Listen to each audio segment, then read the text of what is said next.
Bonjour à tous. Pour les courageux qui ont réussi à déjeuner et être à l'heure après. Donc alors, je suis ravi d'être parmi vous pour parler d'insuffisance cardiaque et on va évoquer effectivement un certain nombre de situations difficiles. Alors, dans l'insuffisance cardiaque, telle qu'on peut la voir au cabinet, en consultation ou à l'hôpital, des situations difficiles, il y en a un paquet, qu'elles soient liées aux comorbidités des patients, qu'elles soient liées à la nature de la cardiopathie et les difficultés qu'elle comporte, ou à certaines caractéristiques cliniques liées à la maladie, puis liées au traitement. Alors on ne va évidemment pas parler de tout, et je vais surtout me focaliser sur les situations qui sont liées notamment à la prise en charge des patients de consultation. Alors, le premier cas, ça peut paraître un peu paradoxal, c'est le patient qui va bien. Le patient qui va bien, et là je vous ai pris un patient de 70 ans qui a une cardiopathie ischémique avec une FE basse, hypertendue, diabétique. Et comme à chaque, on le connaît bien ce patient-là, et comme à chaque consultation, quand il vient, on lui demande comment ça va, pas de problème, ça va. Et finalement, on aime assez bien ces patients-là parce que ça permet d'aller assez vite, et surtout s'ils sont en fin de consultation. Et puis donc, on va se précipiter pour lui renouveler évidemment son ordonnance en se disant quand même, la prochaine fois, on essayera de revoir un petit peu tout ça, mais là, allez, hop. Évidemment, c'est pas très bien de faire comme ça. Et finalement, paradoxalement, c'est une situation hyper banale et difficile d'essayer de se convaincre et de convaincre le patient de changer son traitement, alors même qu'on sait que tous les registres montrent que la moitié de nos patients sont traités de façon non optimale, que ce soit en termes d'utilisation des différentes classes, en termes de doses, et souvent sans raison particulière. Et puis il y a quelques mois encore, il y a une jolie étude, l'étude de Strongatchev, qui a été publiée et qui montre ou remontre la pertinence de titrer rapidement les patients. Alors là, c'était dans les suites d'une décompensation, et on peut voir quand même que le bénéfice sur la mortalité des hospitalisations est très significatif, y compris sur la qualité de vie. Donc évidemment, ce patient-là, il faudrait prendre le temps et optimiser son traitement en une fois, deux fois, trois fois, enfin peu importe, mais en tout cas faire les choses. Deuxième situation, c'est l'hypotension. Donc là, je vous ai pris une patiente de 68 ans qui a une cardiopathie aux anthracyclines, une FE altérée, qui est modérément symptomatique. Elle se dit fatiguée, à l'effort en tout cas, puis fatiguée en général. Et puis elle a une pression artérielle qui est à 100 mm de mercure de systole, 80 de diastole. Et le reste, il n'y a pas grand-chose à signaler. Elle a un traitement qui est un petit peu plus optimisé quand même que le patient d'avant. Bon, il y a encore un petit peu de marge. Alors, que faire par rapport à cette tension-là? Alors, c'est sûr que l'hypotension, c'est jamais très bon. C'est un marqueur pronostic. Mais en même temps, qu'est-ce qu'on va en faire? Alors déjà, il n'y a pas de valeur seuil pour définir une hypotension. Et dans la pratique, ce qu'on considère, c'est de ne prendre en compte que l'hypotension quand elle est symptomatique. Et le plus classique, c'est l'hypotension orthostatique. On demande au patient quand il se relève ce qui se passe. Et quand le patient décrit des symptômes quand il se relève, probablement cette hypotension, il va falloir commencer à en tenir compte. Et que faire en pratique? Faire la chasse aux médicaments qui baissent la pression artérielle dont on n'a pas besoin dans l'insuffisance cardiaque. Alors ça peut être les dérivés nitrés, les inhibiteurs calciques, etc. Vérifier que le patient n'est pas en hypovolémie, éventuellement revoir à la baisse les doses de diurétiques. Et puis il y a certaines cardiopathies, typiquement celles aux anthracyclines, dont on sait qu'elles sont rarement bien tolérées en termes de tension artérielle, pour lesquelles on sait qu'il faudra prendre un peu de temps, parce que c'est des ventricules gauches qui ne dilatent pas. Il y a un phénomène d'apoptose, et souvent la masse musculaire de ces ventricules gauches-là est faible, et donc la pression artérielle est basse. Et puis également, chez les patients qui étaient plutôt un peu hypertendus, dont la tension baisse au fil du temps, pensez à l'amylose, qui peut expliquer cette baisse de tension, de pression artérielle. Là, j'ai voulu vous remettre, c'était une sous-analyse ou une sous-étude de l'étude Paradigme qui avait comparé, vous vous souvenez, enalapril à sacubitril/valsartan. Il y a deux trucs intéressants dans cette diapositive. Alors, un, à gauche, rapidement, c'est que la supériorité du sacubitril/valsartan par rapport à l'enalapril se retrouvait quel que soit le niveau de pression artérielle à l'admission. Et puis, à droite de la diapositive, c'est assez intéressant en fait. Chez les patients qui étaient plutôt un peu hypertendus, en tout cas une bonne tension, au fil du temps, la pression artérielle baisse, là, alors que chez les patients qui étaient plutôt hypotendus à l'admission et qui avaient quand même reçu le traitement, on voit que graduellement, la pression artérielle a tendance plutôt à remonter. Donc ne soyons pas toujours très inquiets des pressions artérielles basses. Troisième difficulté, le patient qui reste congestif. Donc là, on a un patient qui a une cardiomyopathie dilatée, avec une FE basse, qui est très symptomatique, NYHA3-4, et qui a des œdèmes, avec par ailleurs des caractéristiques cliniques et biologiques sans grand-chose à raconter. On lui a déjà augmenté sa dose de diurétique, il est passé à 120 mg par jour le matin, et néanmoins il reste congestif. Alors est-ce que c'est embêtant chez le patient qui garde des œdèmes comme ça de façon un peu chronique? Et la réponse est évidemment oui. Et en fait même, la congestion résiduelle est probablement le paramètre le plus délétère en termes de prédiction des événements à terme.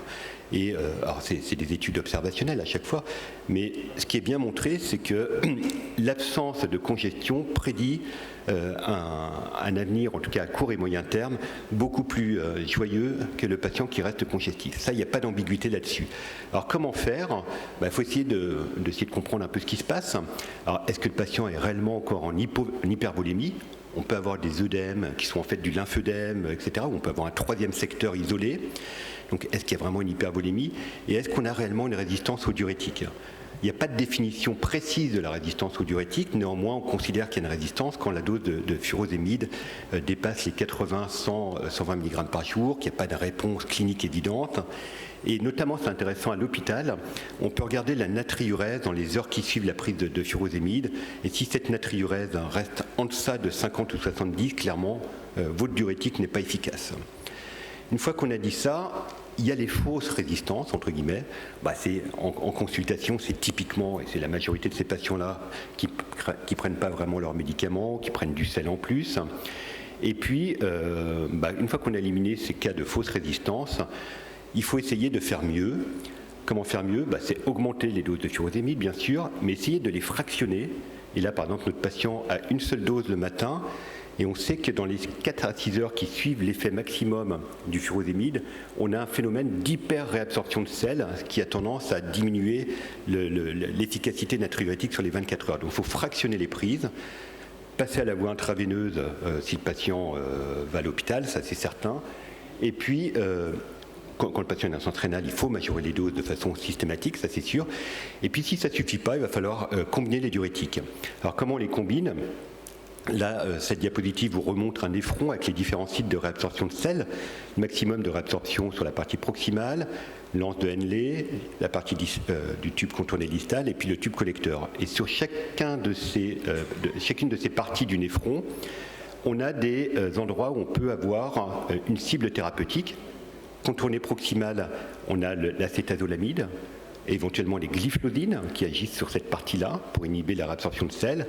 Sur la partie du tube contourné distal, c'est les thiazidiques, et puis sur le tube collector, c'est les antialdostérone et éventuellement les vaptans, mais qui ne sont pas commercialisés. Alors, ce qu'on utilise en pratique, c'est les thiazidiques, et en tout cas en France, on n'en a qu'un, c'est l'hydrochlorothiazide par voie orale, qu'on va utiliser de 25 à 75 mg par jour. On peut augmenter, on peut augmenter jusqu'à 50-75 mg par jour. Ça marche pas. Quand ça marche, faire attention, parfois la réponse est spectaculaire, faire attention au risque d'hypokaliémie, d'hyponatrémie. Contrairement au furosémide, les thiazidiques diminuent la clairance de l'eau libre, ce qui fait que ça a tendance à aggraver les hyponatrémies. Néanmoins, il n'y a pas d'essais randomisés qui ont démontré clairement ça. Et finalement, le seul essai randomisé qui combine furosémide à un autre diurétique, c'est l'essai Advor, qui a été publié il y a quelques mois seulement, et qui avait comparé furosémide seul à furosémide plus acétazolamide, mais c'était acétazolamide, l'Iamox, par voie intraveineuse chez des patients hospitalisés pour des compensations. Mais donc, en tout cas, ça valide bien le concept. Vous voyez à droite, c'est plus efficace quand on combine que quand on donne une seule molécule. Et puis, on pourrait toujours dire, quid des glyphlosines dans ce contexte ou des antagonistes des récepteurs minéralocorticoïdes à forte dose? On ne sait pas vraiment pour ça. Autre situation, la fonction rénale de mon patient s'aggrave. Et finalement, c'est peut-être même la situation la plus embêtante, à mon sens en tout cas, que ce soit en consultation ou à l'hôpital. Donc on reprend une petite vignette clinique. Donc là, c'est une dame de 74 ans qui a une cardiomyopathie plutôt diabétique et hypertensive, avec une FEVG, vous voyez, qui est relativement préservée et qui est très symptomatique, qui a des œdèmes. On augmente le furosémide, et puis au niveau de dès qu'on surveille donc sa biologie, on constate une aggravation significative de la créatinine et de la fonction rénale, avec une augmentation d'environ 50% de la créatinine, diminution d'environ 50% du débit de filtration glomérulaire, avec le traitement, qui est un traitement optimal, qu'on a en dessous.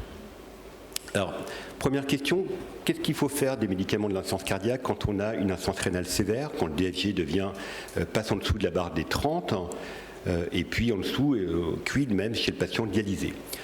Eh bien, pour ce qui est des bêta-bloquants, que le patient ait une insuffisance rénale sévère ou qu'il soit dialysé, on continue de donner notre bêta-bloquant, au moins le bisoprolol et le carvedilol. On surveille simplement la fréquence cardiaque. Le bisoprolol, c'est une élimination essentiellement rénale, donc on va être très attentif, bien sûr. Le carvedilol, c'est une élimination mixte, pas trop de problème. Les IEC, on diminue de moitié quand l'insuffisance rénale est sévère. Pour les ARA2, il n'y a même pas à diminuer, théoriquement. Et en cas de dialyse, c'est une prise le jour de la dialyse. Pour ce qui est des anti-aldostérones, ils sont contre-indiqués de façon relative en cas d'insuffisance rénale sévère, contre-indiqués en cas de dialyse, bien sûr. Et pour les autres, on ne sait pas trop, parce qu'évidemment, les ARNI n'ont pas été testés dans cette indication, donc ils sont contre-indiqués par défaut. Et puis les glyphosines, on ne sait pas trop pour l'instant, mais vous savez très bien que les glyphosines sont néphroprotecteurs. Normalement, il n'est pas indiqué de les introduire quand le DFG est inférieur à 25. En revanche, quand le DFG baisse sous glyphosine, il n'y a pas lieu de les arrêter. Et dans les essais qui ont été publiés, les patients, il n'y avait pas d'arrêt des glyphosines quand l'insuffisance rénale s'aggravait. Une fois qu'on a dit ça, quid de la compréhension de cette insuffisance rénale aiguë? Est-ce qu'elle est fonctionnelle? Est-ce qu'elle est organique? Alors, je vais avancer un petit peu plus vite parce que je vois que le temps passe, mais il y a un certain nombre d'éléments biologiques qui permettent de repérer les deux. Le plus simple, c'est l'urée qui augmente plus vite que la créatinine, qui est clairement en faveur d'une insuffisance rénale fonctionnelle. Et puis, si vous voulez être encore plus précis, il y a tout un tas de paramètres qui vous aideront. Mais souvent, le contexte clinique, plus l'urée qui augmente plus vite que la créatinine suffisent à dire que c'est une insuffisance rénale fonctionnelle qu'on peut appeler aussi pré-rénale. Une fois qu'on a dit ça, les trois choses à bien regarder, c'est est-ce que le patient ou la patiente reste congestive? Quel est son niveau de volémie? Quel est son niveau de perfusion? Hypotendu, normotendu? Éventuellement avoir une idée du débit cardiaque. Et puis est-ce que c'était en période d'initiation de titration des IEC ou anti-aldostérone? Et finalement, on va pouvoir définir à peu près 5-6 situations. La première, on était en fait en cours d'introduction d'IEC ou d'anti-aldostérone ou d'ARNI, et à ce moment-là, on sait que c'est presque on va dire un témoin de l'efficacité pharmacologique, l'augmentation de la créatinine, sous réserve que ça ne dépasse pas les 50% et que le DFG reste, on va dire, supérieur à 30. Donc on ne fait rien tant que la dégradation n'est pas très élevée. J'ai entendu le bip. L'autre situation, c'est en cas d'hypovolémie. Hypovolémie, évidemment, on va corriger l'hypovolémie en évitant de trop vite arrêter les autres médicaments, notamment les bloqueurs du système rénine-angiotensine-aldostérone. Ou si on les diminue, on les arrête, il faudra penser à les reprendre très vite. Autre situation, le patient reste congestif avec une hypotension, et c'est là où ça devient un peu difficile. Tant qu'il est congestif, on l'a dit tout à l'heure, le plus grave, c'est la congestion. Donc il faut augmenter les diurétiques, il faut décongestionner le patient, et puis au moins transitoirement, on va diminuer, éventuellement arrêter transitoirement les bloqueurs du SRA. L'autre situation, c'est que quand la tension est normale, c'est la même chose, sauf qu'on sera un petit peu plus à l'aise pour ne pas avoir à diminuer trop vite les bloqueurs du SRA. C'est dans ces situations-là également, on peut être amené à discuter de l'ultrafiltration quand on a la possibilité de le faire. Et puis le dernier cas de figure, c'est les patients qui ont parfois un troisième secteur isolé, une ascite, des gros œdèmes. Et par exemple, quand vous faites l'échographie, quand vous les regardez, ils n'ont pas de turgescence jugulaire, et quand on fait l'écho, la veine cave inférieure n'est pas dilatée. Et là, dans ces cas-là, c'est compliqué. Il faut enlever l'acide, il faut enlever l'épanchement pleural en les ponctionnant, et puis il faut prendre plus de temps, le temps que ce liquide repasse dans le secteur intravasculaire. Dernier point, mais donc on va passer très vite parce que voilà, le temps est passé. L'hyperkaliémie. Donc l'hyperkaliémie, c'est embêtant. Il y a 3 situations. Tant que le patient a une kaliémie inférieure à 5,5 millimoles, il n'y a pas lieu de s'énerver. On surveille et puis c'est tout. C'est à partir de ça. Donc là, j'ai repris, il y a eu plusieurs textes de recommandations très bien faits, dont cette revue-là, si ça vous intéresse. Ça commence à se gâter entre 5,6 et 6,0 millimoles. Et là, à ce moment-là, première chose à faire, on vérifie que le patient ne prend pas du potassium à côté. Donc il y a évidemment les substituts potassiques qu'on donne parfois avec le Lasix, qu'on a oublié d'arrêter. Le sel de régime, c'est du KCl. Il faut le savoir et penser à prévenir le patient. Et puis, c'est là où on commence à diminuer. On diminue d'abord les antialdostérones de moitié. Si ça ne suffit pas, on les arrête, puis après on diminue les IEC, donc on surveille au fil de l'eau. On peut rajouter d'emblée à ce stade-là un chélateur de potassium, donc le caillexalate en l'occurrence. Voilà.